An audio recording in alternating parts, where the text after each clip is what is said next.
What's up, everybody? It's Keefy, and you're watching my series, War Stories with Keefy, here on the GhostCultMag.com YouTube. Thanks so much for tuning in. This is my ongoing series where I talk about events from my life as a music fan, many anecdotes and funny stories from my 20 years of playing music and being a professional musician, as well as before that, times when I was a student, and experiences from my last 15 years being a music journo. I also was a professional writer for many years. You guys know that I do a lot of music marketing, so feel free to check out things like the Dumb and Dumbest podcast, which I'm sometimes a co-host of, and Ghost Cult Mag produces. I'm also the co-host of the Daily Music Business podcast on the Jabberjaw Media Sound Talent Network. It's a lot of words, but it's awesome stuff. We give music marketing advice to bands. It's free. Check it out wherever you stream podcasts. And of course, check out my own stuff where I share music, marketing, and social media nuggets of wisdom from my career. But this series is all about these experiences and these tales, if you will, this ongoing series. And this is a special one. This is going to take it back 25 plus years to when I was a student at City College of New York. So if you've been following this series, went to high school, performing arts, LaGuardia High School. As a vocalist, I sang in bands. I was in many years in musical theater and rock, like burgeoning rock bands, and my first attempts at having a band. And then I went to Bronx Community College. Shout out to Bronx Community College, BCC here up in the Bronx. And interesting formative time. It was actually one of the most excellent times of my academic career. That and grad school, strangely, I super excelled at. Weirdly in between, so-so. But undergrad was not that bad. And so I graduated Bronx Community College with an associate's degree in communications. And I was taking some broadcasting, and I took an interest in journalism at that time. I had already been a little bit of a professional writer. I'd been a published poet as a teenager and a young adult. And I had written some professional things. I owned a publishing company in my early 20s. So these are things that I was passionate about beside music. Ironically, that would telegraph my future as a professional marketer and a music marketer and a brand manager and a digital marketing specialist. So I'm at Bronx Community College. I graduated in 5 terms, and I go to City College in New York. And at the time, I thought I wanted to be a journalist. I am a journalist today, so I followed through on that. And I was going for a broadcast journalism degree. They had many staff, teachers who were in the business, who were on newspapers and television and cable networks, even for the 90s. It was kind of a big deal. And including one of my favorite journalism teachers is an award-winning photojournalist. She had been on the cover of Time magazine for some of her photos. And amazing. Newsweek, a lot of things. And my video production class was actually also taught by a famous filmmaker and commercial and news artist, TV director. And I had many inspirational moments. And I really wanted to do radio, and I wanted to do news. I figured if I can't make it in music and be in a band, maybe I'll be a journalist, and maybe I'll cover music or sports or politics, something I'm really passionate about. And although today covering politics sounds horrible, and my heart goes out to anybody covering politics right now in the world. But so I did a lot of time in radio. I did City College of New York, which is in Harlem, in a fantastic neighborhood in Harlem, which actually is one of the birthplaces of American music, of jazz. The entire bebop jazz movement partially came from this part of Harlem. And just walking through Harlem wasn't that safe in the 90s. There was a lot of gangster movies in the 90s, and set in that neighborhood. Juice is my favorite, which includes people I went to high school with, like Omar Epps and other people. But I love that neighborhood.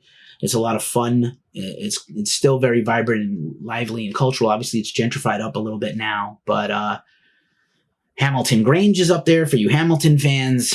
So a lot of interesting history in that neighborhood. Morningside Heights, a lot of activism, a lot of grassroots, real American lives and events happen there. And it was really like coming like a little bit of a history book, just going to school in that neighborhood. And then the school experience was really cool. And so I took a lot of radio, broadcasting. I learned how to write news. I learned, took journalism classes, and I cut my teeth. My first bunch of radio experience was, they definitely did not want to let me have a rock or heavy metal show. It was Harlem Community Radio, WKCR. I think it's still in existence. And mainly they had news, sports, they had shows.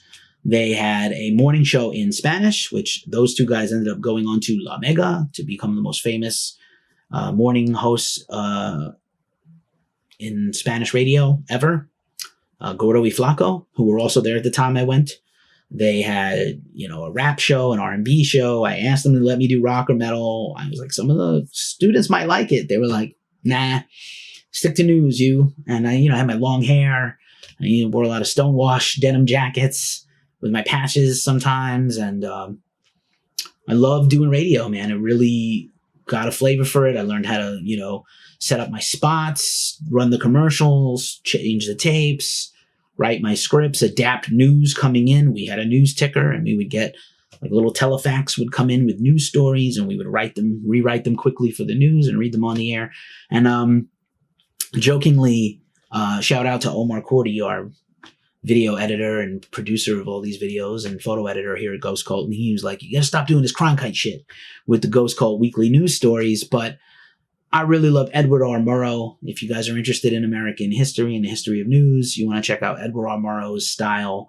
And he used to do this thing, and here now the news, because it's kind of like a verb that makes you immediately sucks you in. Here now the news. Like, it was perfect. And I really I fell into that. I used to do and here now the news. I'm Keith Jackets, and you're listening to Harlem Community Radio. So I would do the news several times a day, a few days a week.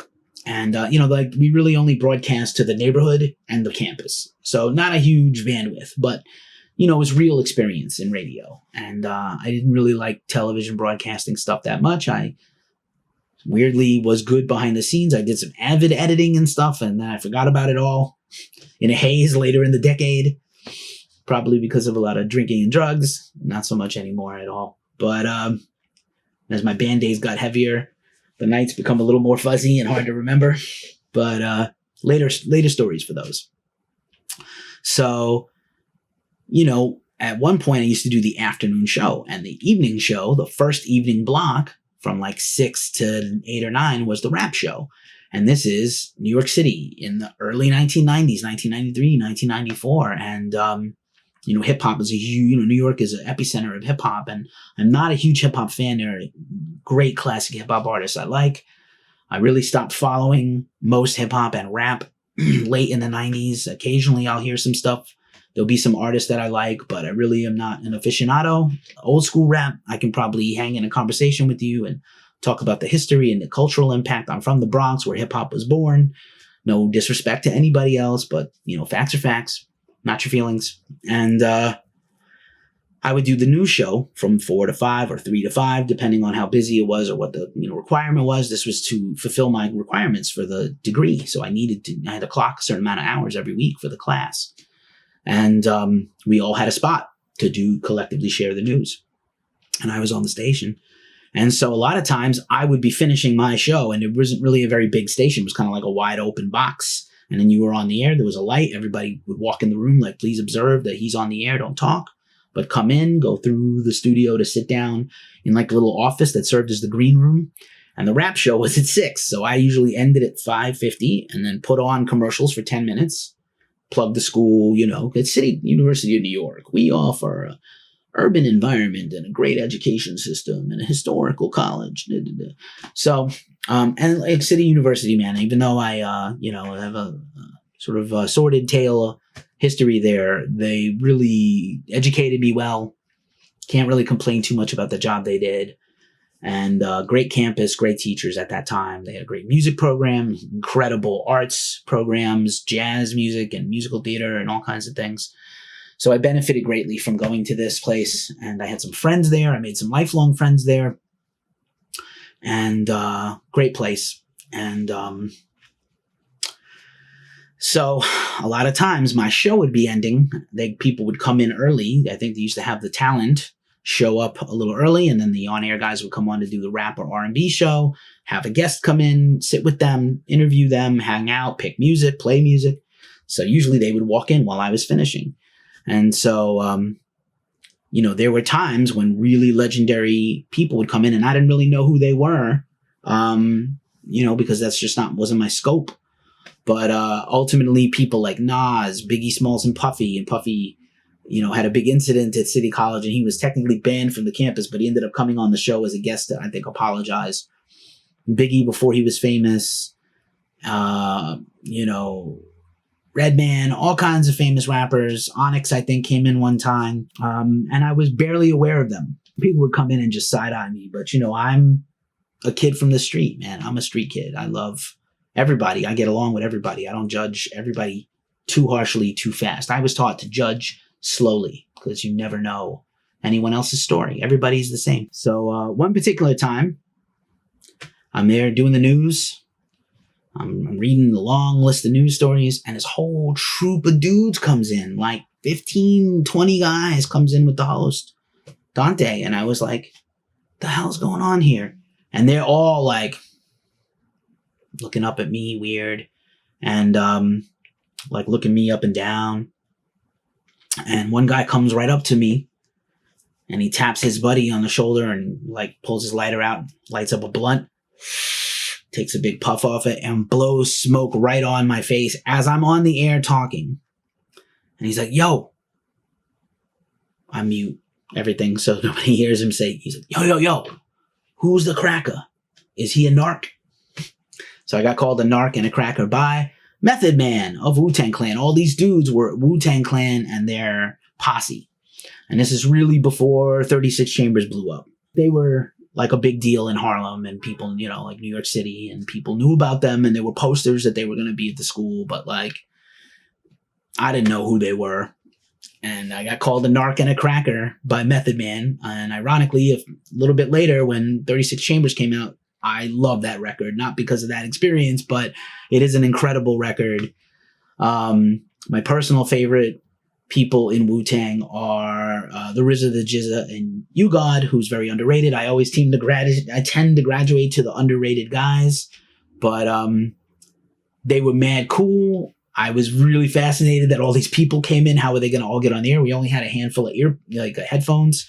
So literally, I'm going to demonstrate with my headphones. If you had like a set of headphones and we only had enough, one would flip around and the next person next to you would listen like this while you listen like that. So it's not fresh, to be honest with you. We didn't really have a lot of resources, but, and I really wanted to do music and they wouldn't let me, but, I couldn't convince them to let me have a metal show. I really wanted one. And, but yeah, Method Man, Nas, Wu-Tang Clan. I'm sure Jay-Z came in one time when I wasn't there because it was a big, like, woo, people were excited about it. I've never been a fan, honestly. Just doesn't do anything for me, the guy. But, yeah, man, it was amazing and a trip, honestly, to be part of that and have like a run-in with Wu-Tang Clan before they were famous. I am a huge fan of Wu-Tang. We just recently did the entire Wu-Tang discography in the Facebook group Dorkscography, which I highly recommend you guys sign up. If you know me, ping me and DM me and I'll let you in, and search for it on Facebook and request to join, because we vote on records and then we listen to the entire discography of a group or a band or an artist, one record at a time. That's a free plug right there for my homies.